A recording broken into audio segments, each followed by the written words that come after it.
బొడ్రాయి. బొడ్రాయి అంటే అది ఒక గ్రామ దేవత లేక ఆమెకు ప్రతిరూపం.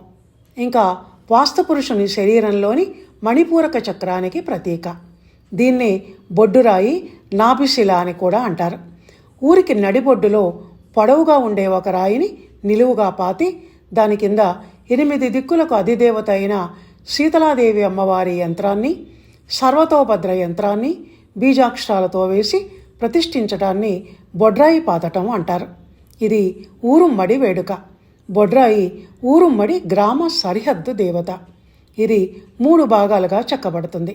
క్రింది భాగమైన బ్రహ్మస్వరూపాన్ని 4 పలకలుగా, విష్ణురూపమైన మధ్య భాగాన్ని 8 పలకలుగా, శివస్వరూపమైన పైభాగాన్ని లింగాకారంగా చెక్కుతారు. బొడ్రాయి పండుగ రోజు ఊరి జనం బయటికి వెళ్లకుండా, బయటి జనం ఊళ్ళోకి రాకుండా కట్టడి చేసి ఆడపడుచులకు ఒడిబియ్యం పోసి పూజలు, మంత్రోచ్చారణలు, అన్నదానాలతో వైభవంగా ఈ వేడుకను జరిపిస్తారు.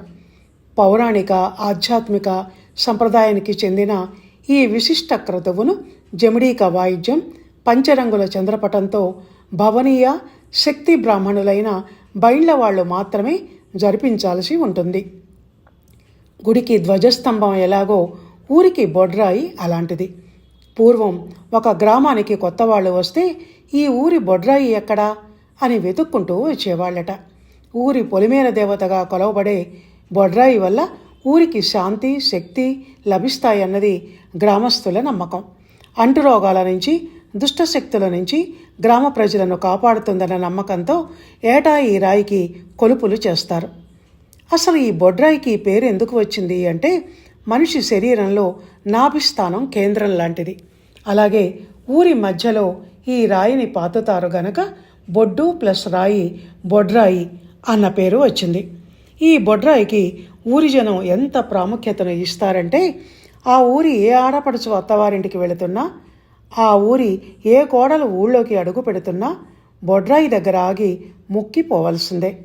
ఇంకా ఊళ్ళో ఎవరైనా చనిపోతే శవాన్ని బొడ్రాయి దారి వెంట మాత్రమే శ్మశానానికి తీసుకెళ్ళాలి అన్న నియమం ఉంది.